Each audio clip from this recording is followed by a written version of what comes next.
தாவேகாவோட பொதுச் செயலாளர் பதவியான புசியானதுக்கே வேட்டு வைக்கிறதுக்கு தாவேகா கட்சிக்குள்ள ஒரு ஆள் ரெடியானாருன்னு தகவல்கள் வெளியாயிருக்கு. ஏடிஎம்கேல வெறும் ஐடி விங்கோட செயலாளரா இருந்த சிங்கை ராமச்சந்திரன் இப்போ விஜய் முன்னிலையில இணைஞ்சனால தாவேகா கட்சிக்குள்ள மீண்டும் மிகப்பெரிய உட்கட்சி பூசல் வெடிச்சிருக்கிறதா சொல்லப்படுது. யாரு புசியானந்தோட பதவிக்கு வேட்டு வைக்கிறதுக்கு ரெடியா இருந்தாங்க, இப்ப மீண்டும் சிங்கை ராமச்சந்திரன் தாவேகால இணைஞ்சனால, விஜய் தலைமையில இணைஞ்சனால தாவேகாக்குள்ள வெடிச்சிருக்கக்கூடிய அந்த மிகப்பெரிய உட்கட்சி பூசல் என்னங்கிறத நியூஸ் பிளிக்ஸ் ரிப்போர்ட்ல விரிவா பார்த்திடலாம். ஆச்சி மசாலா, எந்த சமையலும் ருசி தேடும் ரகசியம் 20 ரூபாய். உங்கள் சத்யாவில் இப்பொழுது ஆடி அதிரடி தள்ளுபடி. டயா பூஸ்டர் சுகரை கண்ட்ரோல் பண்ணும், உங்க ஆரோக்கியத்தை மீட்டு தரும். சர்க்கரையை கட்டுப்படுத்துறதுக்கான எளிமையான வழிமுறை, இயற்கையான வழிமுறை. அனைத்து மருந்து கடைகளிலும் கிடைக்கும். புதுக்கோட்டை மாவட்டத்தோட அமைப்பு செயலாளரா சி விஜயபாஸ்கர் நியமிக்கப்பட்டாரு. இது எல்லாருக்கும் தெரிஞ்ச விஷயம். ஆனா அவர் கேட்ட பதவி ஒண்ணு, கிடைச்ச பதவி ஒண்ணு. இது பெருசா மீடியாக்கள்ல பேசப்படல. இப்ப என்ன தகவலா வந்திருக்கு அப்படின்னா, அதாவது இப்போ தாவேகாவோட பொதுச் செயலாளரா இருக்கக்கூடிய புசியானந்த் கிட்ட சி விஜயபாஸ்கர் இணை பொதுச் செயலாளர் பதவி கேட்டிருக்காரு. அதுக்கு புசியானந்தும் நான் கேட்டு சொல்றேன்னு சொல்லியிருக்காரு. ஆனா கேட்டு சொல்லாம மாவட்ட அளவிலான ஒரு பதவியை தூக்கி சி விஜயபாஸ்கருக்கு கொடுத்திருக்காங்க. இதனால சி விஜயபாஸ்கர் மட்டும் இல்லாம அவரோட ஆதரவாளர்கள் எல்லாருமே, எப்படி இந்த மாதிரி முன்னாள் அமைச்சரா இருந்தவர் 1000 பேர் 10,000 பேரை ஒரு மாநாடு மாதிரி நடத்தி கட்சியில இணைக்க வச்சவரு, இவருக்கு வெறும் மாவட்ட அளவுல பொறுப்பு கொடுத்திருக்காங்க, இதுக்கு பின்னாடி ஏதோ சதி இருக்கு அப்படின்னு அவரோட ஆதரவாளர்கள் பேசியிருக்காங்க. இதுவும் இன்னும் கூடுதலா என்னன்னா, புசியானந்தா அந்த சதியை பண்ணதே, அவரோட சேர்ந்து பர்வேஸும் பண்ணியிருக்காரு அப்படிங்கிற மாதிரியும் சொல்லப்படுது. புசியானதை பொறுத்த வரைக்கும் இப்ப பொதுச் செயலாளரா இருக்கிறதுனால இணை பொதுச் செயலாளரா சி விஜயபாஸ்கர் நியமிக்கப்பட்டா அவரோட பதவிக்கு பங்கம் விளைவிக்கிற மாதிரி இருக்கும். அது மட்டும் இல்லாம மாற்று கட்சியிலிருந்து வந்த ஆளு, ஆல்ரெடி ஊழல் குற்றச்சாட்டுன்னு எக்கச்சக்க குற்றச்சாட்டுகள் இருக்கு. அப்படிப்பட்ட ஒரு ஆளுக்கு இணை பொதுச் செயலாளர் கிடைச்சா, இப்பதான் நம்ம கட்சி நடத்திட்டு இருக்கோம், நம்மளுக்கு கட்சி நடத்துறதுன்னா என்னன்னே தெரியாது, சோ இப்படிப்பட்ட ஒரு ஆளுக்கு வாய்ப்பு கொடுத்தோம் அப்படின்னா நம்மளோட பதவி காணாம போயிரும், நம்மளுக்கு நீர்வளத்துறையை பத்தியே பேச தெரியாது, 1008 கரப்ஷனு 1008 அரசியலை பண்ணிட்டு வந்திருக்கக்கூடிய இவங்களுக்கு எல்லாம் இணை பொதுச் செயலாளர் பதவியை கொடுத்தோம்னா நம்மள மொத்தமா முடிச்சு விட்டுருவாங்க. அப்படிங்கறனால புசியானந்தோ அதே சமயம் மாவட்ட செயலாளரா, புதுக்கோட்டையோட மாவட்ட செயலாளரா பர்வேஸ் இருக்காரு.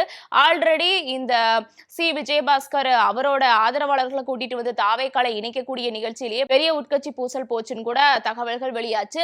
அது மட்டும் இல்லாம தொடர்ச்சியா மாவட்ட செயலாளர் பதவியை பறிக்கிறதுக்கு சி விஜயபாஸ்கர் ரெடியா இருந்தாரு, அதனால பர்வேஸ் வந்து அப்செட்ல இருக்காரு அப்படிங்கிற தகவல் கூட வெளியாச்சு. இப்ப என்னடான்னு பார்த்தா, அந்த மாவட்ட செயலாளர் பதவி பர்வேஸ் கிட்ட இருக்கிறனால மாவட்ட அமைப்பு செயலாளர் பதவியை தூக்கி சி விஜயபாஸ்கர் கிட்ட கொடுத்திருக்காங்க. சோ எனக்கு ஆப்பு வைக்க பார்த்தவர் தான் இந்த சி விஜயபாஸ்கர் அப்படின்னு நினைச்சு பர்வேஸும் இப்போ பொதுச் செயலாளர் பதவிக்கு பங்க விழ வச்சிருமோன்னு புசியானந்தும் சேர்ந்து ஒரு சதி பண்ணி ஒரு திட்டம் தீட்டி சி விஜயபாஸ்கருக்கு மாவட்ட அமைப்பு செயலாளர் பதவியை வாங்கி கொடுத்திருக்காங்க அப்படிங்கிற மாதிரி தகவல்கள் வெளியாயிருக்கு. இதனால சி விஜயபாஸ்கர் எதிர்பார்த்த பதவி கிடைக்கல அப்படின்னு சோகத்துல இருக்கிற மாதிரி சொல்லப்படுது.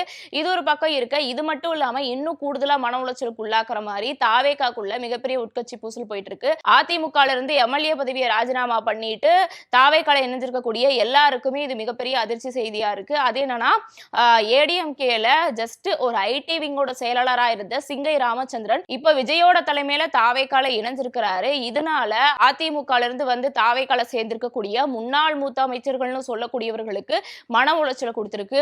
சாதாரண ஐடி விங்ல இருந்த ஒரு ஆளு விஜய் முன்னிலையில இறந்திருக்காரு. சி விஜயபாஸ்கர் எத்தனை தடவை கேட்டு, எம்ஆர் விஜயபாஸ்கர் எத்தனையோ தடவை கேட்டு, அவர் விஜய் முன்னாடிதான் இணைவன் சொல்லியவே விஜய் டைம் கொடுக்காம நழுவி போயிட்டு, இப்போ ஐடி விங்ல இருந்த ஒரு ஆளுக்கு இவ்வளவு முக்கியத்துவம் தரது என்ன காரணம் அப்படின்னு இப்பயே அடிச்சுக்க ஆரம்பிச்சிட்டாங்களாமா.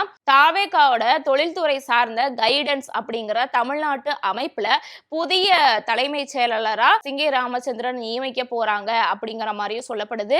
இப்பதான் கட்சியில சேர்ந்திருக்காரு, அது விஜய் முன்னிலையில சேர்ந்திருக்காரு. விஜய் முன்னிலையில சேர்ந்தனதே பெரிய பிரச்சனை. இது மட்டும் இல்லாம இப்போ அந்த கைடன்ஸ் நிறுவனத்தோட புதிய தலைமை செயலாளரா போட போறாங்கன்னா அது எந்த விதத்துல நியாயமா இருக்கணும். இப்ப மாறி மாறி அதிமுக இருந்து வந்தவங்களும் அதே சமயம் தாவேகால இருக்கவங்களும் பொறுப்புல இருக்கவங்களும் அடிச்சுக்கிறாங்க அப்படிங்கிற மாதிரி தகவல்கள் வெளியாயிருக்கு. இப்படி ஆக மொத்தத்துல மாற்று கட்சியிலிருந்து தன்னோட கட்சியை தொடர்ந்து இணைச்சிட்டு இருக்கக்கூடிய தாவேகா அந்த விஷயம் பேக் ஃபயர் ஆகுது, அது மிகப்பெரிய பிரச்சனையை ஏற்படுத்து, உட்கட்சி பூசலை பெருசு பண்ணுது அப்படிங்கறத பத்தி கவலைப்படாம தொடர்ச்சியா இந்த மாதிரி செயல்பாடுகள்ல ஈடுபட்டு இருக்கறனால இது ஒரு கட்டத்துக்கு மேல எங்க போய் முடியும் அப்படிங்கிறது மிகப்பெரிய கேள்வியா இருக்கு. ஏன் அப்படின்னா அந்த அதிமுகல இருந்து இங்க தாவேகாவுக்கு வந்திருக்கக்கூடிய சி விஜயபாஸ்கர், எம்.ஆர். விஜயபாஸ்கர் தொகுதிகளுக்கு இடைத்தேர்தலுக்கு தடை விதிச்சு ஆகஸ்ட் 24 வரை ஒத்தி வச்சிருந்தாங்க. சோ ஆகஸ்ட் 24 வரைக்கும்லாம் நம்மளால பொறுக்க முடியாது. நம்ம வந்ததே அமைச்சர் பதவிக்காகவும் ஆட்சிக்காகவும் ஆசைப்பட்டுதான். இவங்க என்ன தேதியை தள்ளி வச்சுக்கிட்டே இருக்காங்க அப்படின்னு சொல்லி சென்னை உயர்நீதிமன்றத்துல சி விஜயபாஸ்கரும் எம்.ஆர். விஜயபாஸ்கரும் கேஸ் கூட போட்டிருந்தாங்க. இது எல்லாருக்கும் தெரிஞ்ச விஷயம் தான்.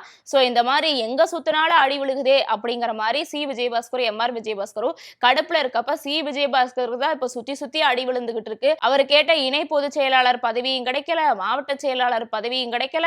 அதே சமயம் இடைத்தேர்தல ஜெயிச்சாவது எப்படியாவது அமைச்சர் பதவியை வாங்கிடலாம்னு பார்த்தா அதுவும் நடந்த மாதிரி தெரியலன்னு சொல்லிட்டு சி விஜயபாஸ்கர் இப்ப மன உளைச்சல் இருக்காரு. அதுக்கு முக்கியமான காரணமா பர்வேஸும் புசியும் இருந்திருக்காங்க. பத்தாவதுக்கு இப்ப அதிமுக இருந்து வந்து விஜய் தலைமையில சேர்ந்திருக்கக்கூடிய சிங்கை ராமச்சந்திரனுமே இதுல ஒரு முக்கியமான காரணமா இருக்கிறாரு அப்படிங்கறதா இப்ப தாவேகாக்குள்ள நடந்துட்டு இருக்கக்கூடிய ஒரு முக்கிய உட்கட்சி பூசலா பிரச்சனையா போயிட்டு இருக்கு. சி விஜயபாஸ்கருக்கு சுத்தி சுத்தி மரணடியா விழுந்துகிட்டு இருக்கு. அதே மாரி அந்த கட்சியில இருந்துகிட்டு இருக்காரு. அந்த தாவேகாவை தாண்டி வேற கட்சியில இணைவாரா அப்படிங்கிறது மிகப்பெரிய டவுட் தான். ஆனா சேரதுக்கு வாய்ப்பு இருக்குன்னு சொல்லப்படுது. ஏன்னா இவங்கெல்லாம் ஆட்சி அதிகாரத்துக்கு ஆசைப்பட்டுதான் போன ஆட்கள். அந்த ஆட்சியிலையும் அதிகாரத்திலையும் இல்லைன்னா அவங்களால இருக்க முடியாது. அது அவங்களுக்கு தெரிஞ்ச விஷயம். வெளிப்படையா எல்லாரும் பேச ஆரம்பிச்சிருக்காங்க. இந்த சூழ்நிலையில இந்த சி விஜயபாஸ்கருக்கு அவர் கேட்ட பதவி கிடைக்கல அப்படிங்கறனாலேயே அவர் அப்செட்ல இருக்கிறாரு. சுத்தி சுத்தி மரணடியா விழுந்துட்டு இருக்கறனால தாவேகா விட்டு திரும்ப ரிவர்ஸ் எடுத்துட்டு வேற கட்சியில போய் இணையறது கூட வாய்ப்பு இருக்குன்னு சொல்லப்படுது. அப்படி போய் இணைஞ்சா கண்டிப்பா டிஎம்கே பக்கம் வர மாட்டாங்க. அப்படி ஒருவேளை போய் இணைஞ்சாரு அப்படின்னா இல்ல அதிமுகவுக்குமே திரும்ப போனாரு அப்படின்னா அது கண்டிப்பா தாவேகாவுக்கு தான் பேக் ஃபயரா இருக்குன்னு சொல்லப்படுது. ஏன்னா தன்னோட ஆட்சியை தக்க வைக்கிறதுக்காக தான் தாவேகா இவங்களெல்லாம் புடிச்சு குதிரை பேரம் மூலியமா தாவேகால இணைச்சுக்கிட்டாங்க. இந்த சூழ்நிலையில இந்த கட்சிக்குள்ள வந்து உட்கட்சி பூசல் பிரச்சனையினால மறுபடியும் ரிவர்ஸ் எடுத்துட்டு போய் அதிமுகல சேர்ந்து தாவேகா பத்தி அவதூறா பேசினா தாவேகா ஒரு பிம்பத்தை கட்டமைச்சு வச்சிருக்குல்ல, நல்ல சக்தி, தூய சக்தி, மக்களுக்கான சக்தி, எல்லாருக்குமான சக்தி, இங்க வந்தாலே நல்லவங்களா மாறிடுவாங்கன்னு ஒரு பெரிய பிம்பத்தை கட்டமைச்சு பொதுமக்கள் மத்தியில வச்சிருக்குல்ல, அது எல்லாமே சல்லியா நொறுங்கிரும் அப்படிங்கிற ஒரு காரணம் கூட இருக்கு. சோ அதனால சி விஜயபாஸ்கரோ எம்.ஆர். விஜயபாஸ்கரோ அல்லது அதிமுகல இருந்து சேர்ந்த இப்போ தாவேகால இருக்கக்கூடிய அந்த நபர்கள் எல்லாருமே ஓட்டம் எடுத்து அதிமுகல போய் மீண்டும் இணைஞ்சிட்டா கண்டிப்பா அது தாவேகாவுக்கு சங்காதான் போய் முடியும்னு பொதுமக்கள் எல்லாரும் இப்பவே கருத்து சொல்ல ஆரம்பிச்சிட்டாங்க. இந்த சமீபமா நடந்துட்டு இருக்கக்கூடிய இந்த உட்கட்சி பிரச்சனை மட்டும் இல்லாம அதிமுகல இருந்து வந்து தாவேகால இணைஞ்சிருக்கவங்களுக்கு ஏற்படக்கூடிய பிரச்சனைகள் மட்டும் இல்லாம தாவேகா கட்சிக்குள்ளேயே தாவேகா கட்சிக்காரவங்க மாறி மாறி அழிச்சுக்கிறாங்க அப்படிங்கிற செய்திகளை கூட பார்க்க முடிஞ்சது. கொஞ்ச நாளைக்கு முன்னாடி கூட தாவேகாவை சேர்ந்த சூலூர்ல இருக்கக்கூடிய ஒரு பெண் தன்னோட கட்சி நிர்வாகியால தாக்கப்பட்டாங்க. அடுத்து இன்னொரு பெண் ராணிப்பேட்டையில தன்னோட கட்சிக்காரரால பாலியல் வன்கொடுமைக்கு உள்ளாக்கப்பட்டாங்க. அடுத்து ஸ்ரீவைகுண்டத்திலேயே அதே மாதிரிதான் நடந்தது. இப்படி தொடர்ச்சியா தாவேகா மக்களுக்கான கட்சின்னு விஜய் என்னதான் பொதுவெளியில வச்சு நல்லா முட்டு கொடுத்து ப்ரொமோட் பண்ணாலும் இன்னொரு பக்கம் தாவேகா மக்களுக்கான கட்சியெல்லாம் இல்ல, அதுவும் எல்லா தப்பும் பண்ணிட்டு தான் இருக்கு, இவங்க ஒன்றும் மாற்றம்லாம் கிடையாது, ஏமாற்றம் தான் மக்கள் பார்த்துக்கிட்டு வந்துட்டே இருக்காங்க. இப்படி தொடர்ச்சியா தாவேகாக்குள்ள நடக்கக்கூடிய உட்கட்சி பூசல் ஒரு கட்டத்துக்கு மேல எங்க போய் முடியும் அப்படிங்கிறது ஒரு மிகப்பெரிய கேள்விக்குறியா இருக்கு. இது எல்லாத்தையும் பத்தி நீங்க என்ன நினைக்கிறீங்க? அதுக்கு முன்னாடி சினிமா துறையில பழகுன ஒரு பழக்கத்துக்காக முக்கியமான அரசு பதவிகளை தூக்கி அவங்களுக்கு தர்றதோ அதுல அனுபவசாலியா இல்லைனாலும் அதை தர்றதுமே இந்த அதிமுக இருந்து தாவேகால சேர்ந்தவங்களுக்கு மிகப்பெரிய மன உளைச்சலா இருக்கு அப்படிங்கிற மாதிரியும் சொல்லப்படுது. சமீபமா கூட அர்ச்சனா கல்பாத்திக்கு, அப்புறம் சிங்கர் வேல்முருகனுக்கு, அப்புறம் ஜனநாயகன் பட ப்ரொடியூசருக்கு எல்லாருக்குமே அரசு பதவியை தூக்கி கொடுத்தாங்க.